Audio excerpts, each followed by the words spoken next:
குட்டி info channel viewers எல்லாருக்கும் வணக்கம். மக்களே, இன்றைக்கி நம்ம பார்க்க போகிறது மிகவும் முக்கியமான மதுரை உயர்நீதிமன்றத்தினுடைய தீர்ப்பு தான். இந்த தீர்ப்பு 2019 வந்துவிட்டது. ஆனால் இதை பற்றி நம்மளுடைய வியூவர்ஸ் நிறைய பேருக்கு சந்தேகம் இருந்தது. நிறைய பேர் கேட்டிருந்தாங்க, சார் எங்களோட விஏஓ அதாவது கிராம நிர்வாக அலுவலர் வேறு ஒரு ஊருக்கு போயிடுறாரு, அவர் எப்போ வராரு எப்போ போகிறாருன்னு தெரிய மாட்டேங்குது. அதனால் எங்களால் விவசாய நிலம் சம்மந்தமான எந்த விதமான சான்றிதழும் அவர்கிட்ட பெற முடியல. எஜுகேஷனுக்கு தேவையான சர்டிஃபிகேட்டுக்கு அவரை பார்க்குறது எங்களுக்கு ரொம்ப கஷ்டமாக இருக்குது, என்ன பண்ணணும் அப்படின்னு கேட்டிருந்தாங்க. அது சம்மந்தமாக மதுரை உயர்நீதிமன்றத்தில் நடந்த வழக்கினுடைய விவரத்தை தான் சொல்ல போகிறோம். அதனுடைய எண்டில் நம்மளுடைய மதுரை உயர்நீதிமன்றமானது என்ன தீர்ப்பை வழங்கியிருக்காங்க அப்படின்னு நம்ம பார்க்க போகிறோம். ஸோ வாங்க இன்றைக்கான வீடியோக்குள்ளே போகலாம்.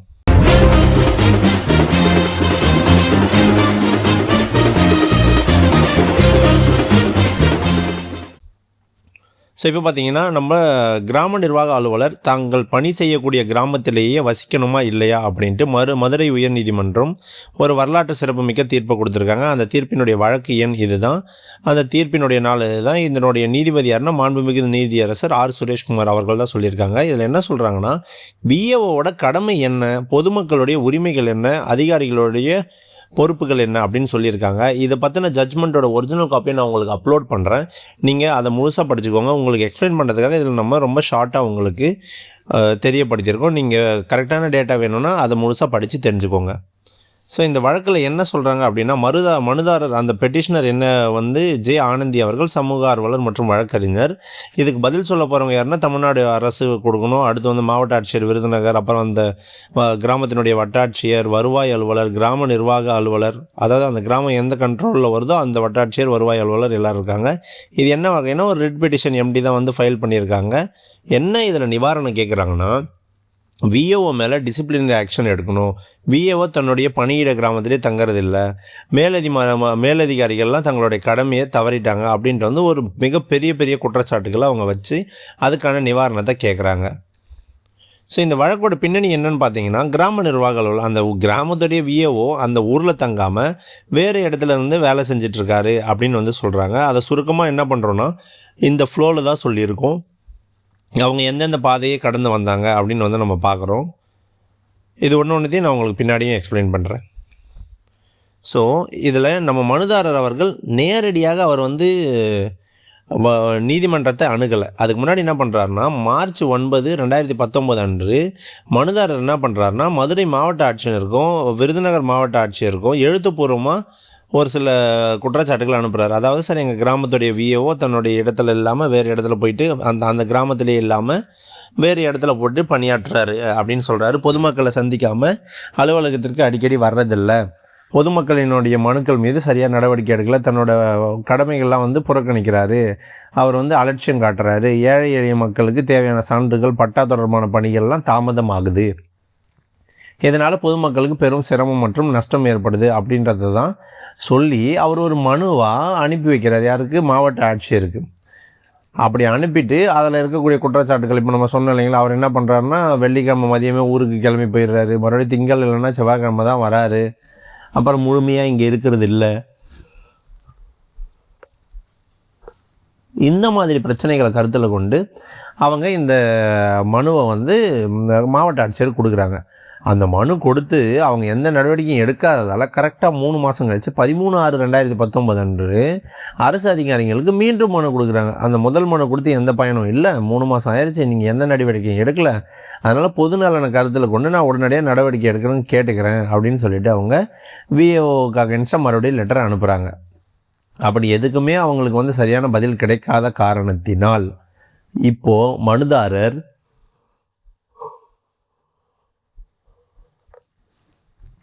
நீதிமன்றத்தை அணுக போகிறார். அந்த நீதிமன்றத்தை அணுகும்போது அவரோட தரப்பு வாதம் என்னென்னா, ஏற்கனவே உயர் நீதிமன்றத்தினுடைய தீர்ப்புகள் எவ்வளோ இருந்துச்சு அது எல்லாத்தையும் சுட்டி காட்டுறாரு. அது ரிகார்டிங் நான் உங்களுக்கு பின்னாடி காட்டி விடுறேன்.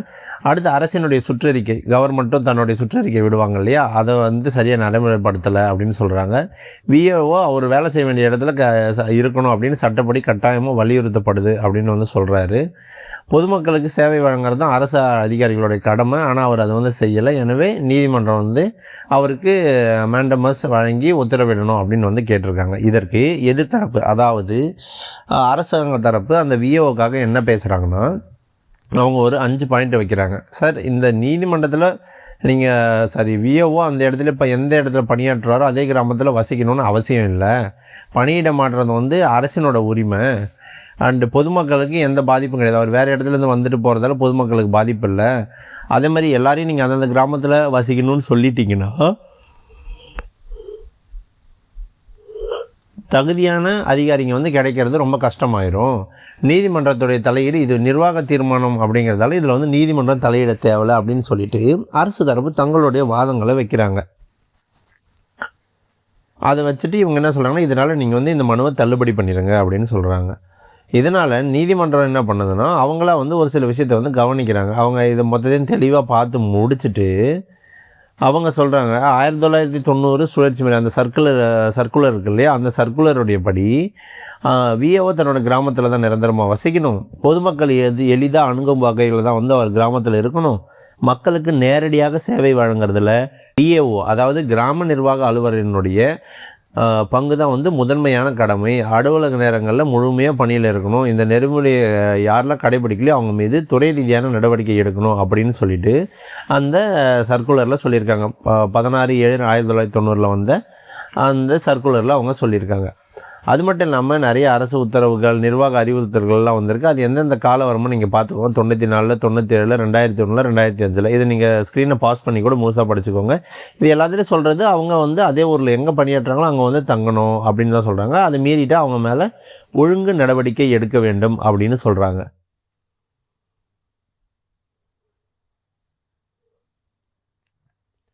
அடுத்து இதில் ஒவ்வொரு கேஸையும் இதுக்கு முன்னாடி நடந்த கேஸ் இருக்கு இல்லைங்களா, அந்த ஒவ்வொரு கேஸையும் வந்து எக்ஸ்பிளைன் பண்ணுறாங்க. 2011 நடந்த இந்த கேஸில் இதுலையும் என்ன சொல்கிறாங்கன்னா, அவர் விஏ வந்து தன்னுடைய பணியிட கிராமத்தில் வசிப்பது நிர்வாக ரீதியாகவும் பொதுநல ரீதியாகவும் அவசியம் அப்படின்னு வந்து சொல்லியிருக்காங்க.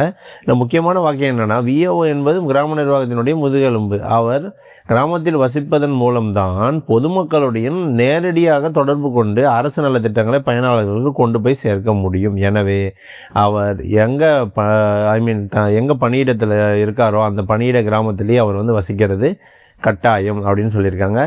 விஏஓடைய சட்டப்பூர்வமான கடமைகள் என்ன அப்படின்னு பார்த்தீங்கன்னா, அவங்க கிராமத்தில் வசிக்கணும், உள்ளூருடைய அறிவு இருக்கணும், நிலம் அது எவ்வளோ இருக்குது, மக்கள் தொகை எவ்வளோ,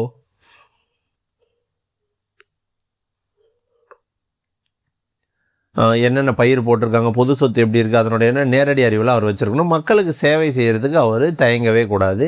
பதிவுகள் எல்லாத்தையும் வந்து பராமரிக்கணும்.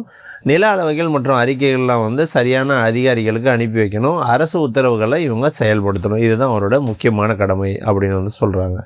2017 வந்த சுற்றறிக்கையிலும் இதை தான் மென்ஷன் பண்ணியிருக்காங்க. இது எல்லா வருவாய் கிராமங்களுக்கும் பொருந்தும்.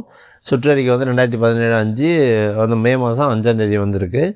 இதில் அவங்க தெளிவாக சொல்லியிருக்காங்க, யாரெல்லாம் அதை வந்து மீறுறாங்களோ, அதான் அந்த உத்தரவை யாரெல்லாம் மீறிட்டு விஏஓ அங்கே தங்காமல் இருக்காங்களோ அவங்க எல்லோரும் வந்து நீங்கள் ஆக்ஷன் எடுக்கலாம் அப்படின்னு சொல்கிறாங்க. இப்போது இந்த ஆக்ஷனை மேக் ஷூர் பண்ண வேண்டியது யாருன்னா உயரதிகாரிகள். உயரதிகாரி என்ன பண்ணணும்னா அடிக்கடி சர்ப்ரைஸ் செக் பண்ணணும். ஆர்டிஓ, தாசில்தார் இவங்கெல்லாம் போயிட்டு அங்கே செக் பண்ணணும்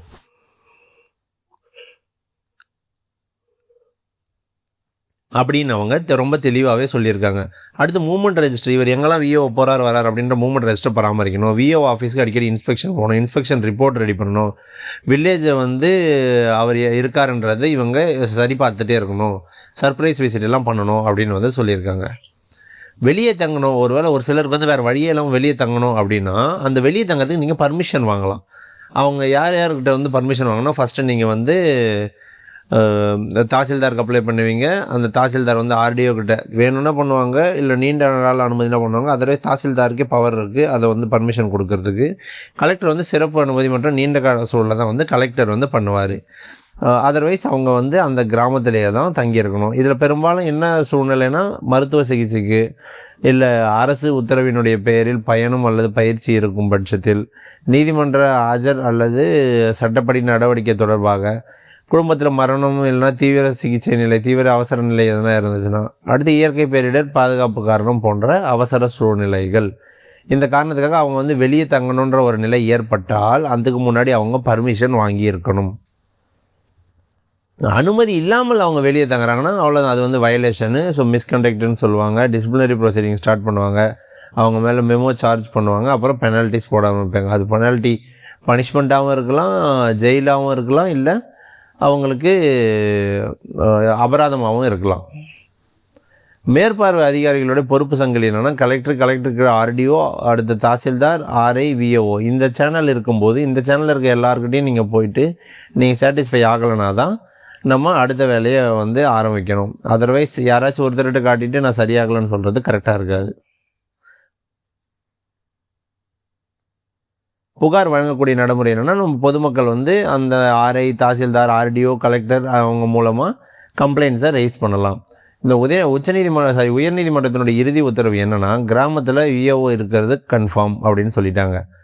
அனுமதி இல்லாமல் வெளியே தங்கக்கூடாது, அதனோட மீறல் ஏற்பட்டால் கடுமையான ஒழுங்கு நடவடிக்கை எடுக்க வேண்டும், இதை மேற்பார்வை அதிகாரிகள் உறுதிப்படுத்தணும் அப்படின்னு மிக தெளிவாக சொல்லியிருக்காங்க. நம்மளுடைய மதுரை உயர்நீதிமன்ற மதுரை கிளை ரொம்ப தெளிவாக சொல்லியிருக்காங்க. ஸோ அவ்வளோதான் இன்றைக்கான வீடியோ நம்ம பார்த்துட்டு இது ரொம்ப யூஸ்ஃபுல்லாக இருக்கும்.